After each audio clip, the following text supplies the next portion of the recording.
తెలంగాణ రాష్ట్రంలో ఉన్న ఆదిలాబాద్ నుంచి మహబూబ్నగర్ వరకు ప్రతి ఒక్క డ్రైవర్ కుటుంబీకుడికి, ఆటో డ్రైవర్ దగ్గర నుంచి లారీ డ్రైవర్ వరకు ప్రతి ఒక్క డ్రైవర్ కుటుంబీకుడికి పేరు పేరున వందనం తెలియజేస్తా ఉన్నాం.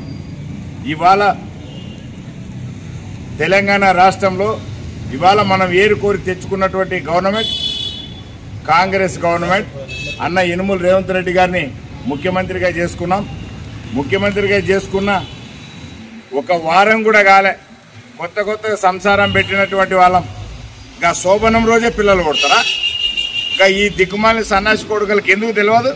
ఈ టీఆర్ఎస్ వాళ్ళకి కానీ, ఈ బీజేపీ వాళ్ళకి కానీ, వీళ్ళకి అనుసంధానంలో ఉన్నటువంటి ఈ యొక్క కొన్ని ఆటో సంఘాలైనా, కొన్ని ఈ డ్రైవర్ సంఘాలైనా ఈ టీఆర్ఎస్ బీజేపీ అనుసంధానంగా పనిచేస్తున్న ఈ సన్నాసులకు ఎందుకు తెలియదు?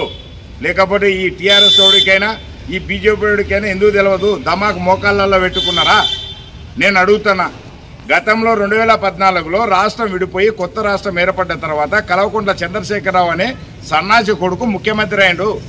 10 సంవత్సరాల పరిపాలన, ఒక 4 నెలలు అటు ఇటు 10 సంవత్సరాల పరిపాలన చేసిండు. ఆనాడు 2014 నుంచి 2023 వరకు కూడా 9 సంవత్సరాల 10 నెలలు పనిచేసిండు.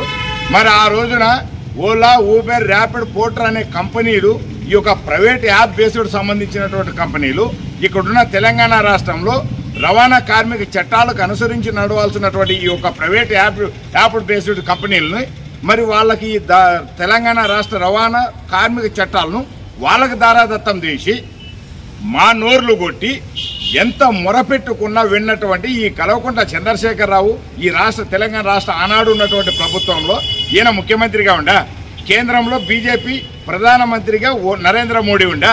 ఈ ఇద్దరు సన్నాసులకు తెలవందేందా అంటున్నానేం. ఇవాళ డీజిల్ రేట్లు ఏంటిది? 100 రూపాయల పైచులకు డీజిల్ అయిపోయింది, 120 రూపాయల పైచులకు పెట్రోల్ అయిపోతే మరి ఈ ఇద్దరు సన్నాసులకు కేంద్రంలో అయినా రాష్ట్రంలో అయినా ఆనాటి వరకు నిన్నటి వరకు కూడా, నిన్న తెలంగాణ రాష్ట్రంలో కాంగ్రెస్ గవర్నమెంట్ రానంత వరకు కూడా వీళ్ళకి ఎందుకు సోయలేదు? మరి జీఎస్టీ విధానంలోకి డీజిల్ రేట్లు, పెట్రోల్ రేట్లు ఎందుకు తీసుకురాలే? ఈ ఓలా, ఊబర్, ర్యాపిడ్ కంపెనీలైనా ఈ ఐటీ సెక్టార్లో ఉన్నటువంటి వెండర్లు, సబ్ వెండర్లు వీటన్నిటినీ క్యాన్సిల్ చేసి ఈ యొక్క తెలంగాణ రాష్ట్ర డ్రైవర్ కార్మిక బిడ్డలం కదా, మరి మాకు స్వయం ఉపాధి కింద మమ్మల్ని ఎందుకు గవర్నమెంట్ ఒక యాప్ విధానము, మీటర్ విధానము ఎందుకు ఇవ్వలే? మమ్మల్ని దత్తత తీసుకుని ఈ రాష్ట్ర బిడ్డలం కాదా? ఈ రాష్ట్ర డ్రైవర్ కార్మిక సోదరులం కాదా? మరి ఇవేవి తెలవనట్టుగా ఇవాళ రోడ్ల మీదకి కొత్తగా వచ్చే ఎన్నికైనటువంటి కాంగ్రెస్ గవర్నమెంట్, కొత్తగా ఎన్నికైనటువంటి ముఖ్యమంత్రి వర్యులు మరి ఇవాళ ఎందుకోసం అని చెప్పి ఇవాళ డ్రైవర్లను కొంతమందిని రోడ్డుకు ఉసిగలుపుతా ఉన్నారు. ఇవాళ నేనే చెప్తా ఉన్నాను, చేవెళ్ళ మా అత్తగారు పక్కన ఎక్కడో విలేజ్లో ఉన్నా నేను. సంథింగ్ మాదారం అనే ఒక విలేజ్ మా అత్తగారు ఊరిది. అక్కడ నుంచి నేను చేవెళ్ళ ప్రాంతానికి రావాలంటే బస్సు ఏదో 10 గంటలకు వస్తుంది. 9 గంటలకు నేను పోవాల్సినటువంటి అవసరం ఉంటుంది. ఆటోనే కదా ఎక్కుతా నేను. ఫ్రీ ఇచ్చినారు కదా అని చెప్పి 10 గంటల వరకు ఉంటే నాకు వస్తున్నటువంటి ఎమర్జెన్సీ అయితే మరి విలేజ్ నుంచి నువ్వు టౌన్ ప్రాంతానికి రావాలన్నప్పుడు 9 గంటలకు నేను పోవాలన్నప్పుడు 10 గంటలకు బస్సు వచ్చేటప్పుడు ఉచిత ఏదైతే బస్సు రవాణా ఇచ్చిండ్రో లేడీస్కి అని చెప్పి ఎంతవరకు వాళ్ళు 9 గంటలకు పోవాల్సిన 9 గంటలకే పోతారు. బస్సు కోసం ఎదురు చూసి ప్రాణాలు పోగొట్టుకుంటారా? మరి ఇన్ని రోజులు కూడా బస్సు ఏదైతే ఉచితంగా ఇవ్వనటువంటి పరిస్థితిలో ఆటోలకు, క్యాబుల కంటే బస్సే కదా తక్కువ ఉండింది ఛార్జు. మరి ఆనాడైనా బస్సులో పోతా ఉన్నారు ప్రజలందరూ కూడా. ఆటోలు, క్యాబులు కూడా నడిచేటి ఎట్లా కూడా నడుస్తూ ఉన్నాయి. వాళ్ళ బతుకుతురు ఎట్లా ఉండింది.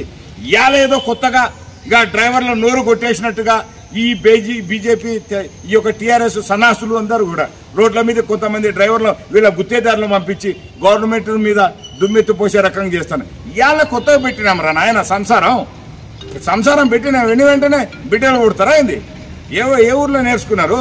ఇట్లా 4 రోడ్ల మీద పంపించేదో మాట్లాడితే ఊకుండేటోళ్ళం కాదు బిడ్డ. నేను ఒకటే చెప్తున్నా, ఇప్పుడు ఎందుకు ఆటో వాళ్ళు ఇంతమంది ఎక్కువైనారు, క్యాబ్లు ఇంతమంది ఎక్కువైనారు అంటే ఎవడెవడికి ఎంతమంది లైసెన్స్ ఉన్నదో ఒకసారి నేను అడుగుతున్నా. ఒక డ్రైవర్ల అధ్యక్షుడిగా నేను అడుగుతున్నా. లైసెన్స్ ఉండేవాళ్ళు 150 మంది ఉంటే లైసెన్స్ లేని వాళ్ళు 150 మంది ఉన్నారు. ఈ 50 మంది ఎవరైతే లైసెన్స్ లేనటువంటి హోల్డర్లు ఉన్నారో వీళ్ళు చేసేటటువంటి తప్పిదం, వాడు రేప్ చేసినా, మాలాంటి డ్రైవర్లందరూ చెడ్డ పేరు. వాడు అన్యాక్రాంతం చేసినా మాలాంటి వాళ్ళందరికీ ఇబ్బంది, మాకు చెడ్డ పేరు. వాడు ఇప్పుడు యాక్సిడెంట్ చేసి ఒక 10 మందిని చంపినా లేకపోతే లోయలో పడేసినా కూడా మాకు చెడ్డ పేరు. అంటే వాడు రానటువంటి వాడు రోడ్డు మీదకి వచ్చి ఎవరికి వాడు ఆటోలు తీసుకొచ్చి ఎవరికి వాడు క్యాబులు తీసుకొచ్చి ఈ రోడ్ల మీద నడుపుతూ డ్రైవర్లు నిజమైన డ్రైవర్లు మా పొట్ట కొడతా ఉంటే ఇది తెలుసుకున్నటువంటి ఈ గుడ్డి టీఆర్ఎస్ వాళ్ళైనా ఈ బీజేపీ వాళ్ళైనా కాంగ్రెస్ గవర్నమెంట్ తప్పులో పట్టడం అనేది నేను ఏకీభవించగా నేను తీవ్రంగా ఖండిస్తా ఉన్నా.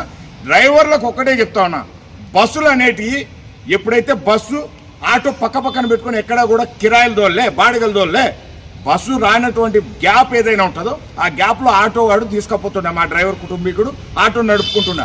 ఆ తద్వారా వచ్చినటువంటి ఎవరైతే ప్యాసింజర్లు ఉంటారో దాని ద్వారా వచ్చినటువంటి కాలం వెళ్ళబుచ్చేటోళ్ళు కానీ బస్టాండ్లో పెట్టుకొని నీ బస్సు ఆపి ఆటోలో ఎక్కించుకొని పోయే రోజుల్లో ఇది గుర్తు పెట్టుకునాలి.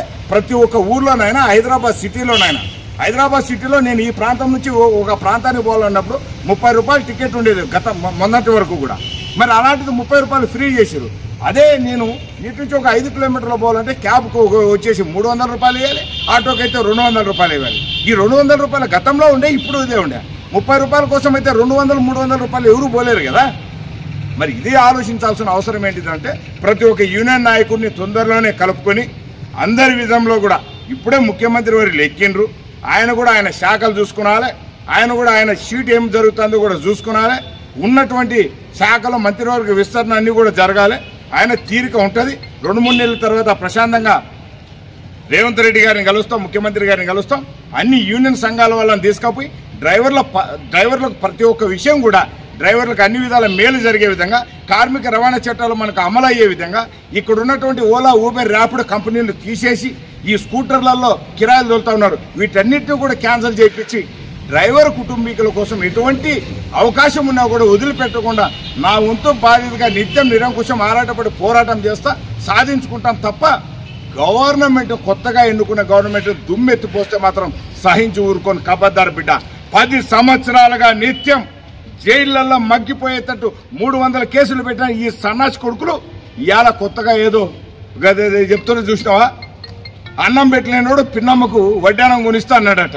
ఇట్నే ఉంటుంది. మళ్ళీ ఈ 10 సంవత్సరాల అధికారంలో ఉన్నప్పుడు డ్రైవర్ల మీద ప్రేమ కలగనోడు ఇవాళ ప్రతిపక్షంలో పోగానే డ్రైవర్ల మీద విర్రవి ఏదో ఎనలేని ప్రేమ కపట ప్రేమ చూపిస్తూ ఇంకా హాస్పిటల్లో పోయి వండుకొని నాటకాలు ఆడుతూ ఈ ఉన్న ఏదైతే వీళ్ళ శాఖలలో గతంలో పరిపాలన చేసినటువంటి కల్వకుంట్ల చంద్రశేఖరరావు శాఖలో ఏమైతే ఫైళ్ళు ఉన్నాయో మొత్తం దొంగతనం చేసి వాటిని తగలబెట్టేటటువంటి పరిస్థితికి వచ్చింది. అంటే వీడు హాస్పిటల్లో వండుకొని శాఖల మొత్తంలో ఉన్నటువంటి ఫైల్ అన్నింటినీ దొంగతనం చేసే పరిస్థితికి వచ్చింది. ఒక కరెంటులోనే 85,000 కోట్ల రూపాయలు స్కామ్ జరిగిందంటే ఇది ఎక్కడి పరిపాలన చేసిండో వీటన్నిటి మీద లెక్క పక్కలు తెరిచే విధంగా ఉన్నాం.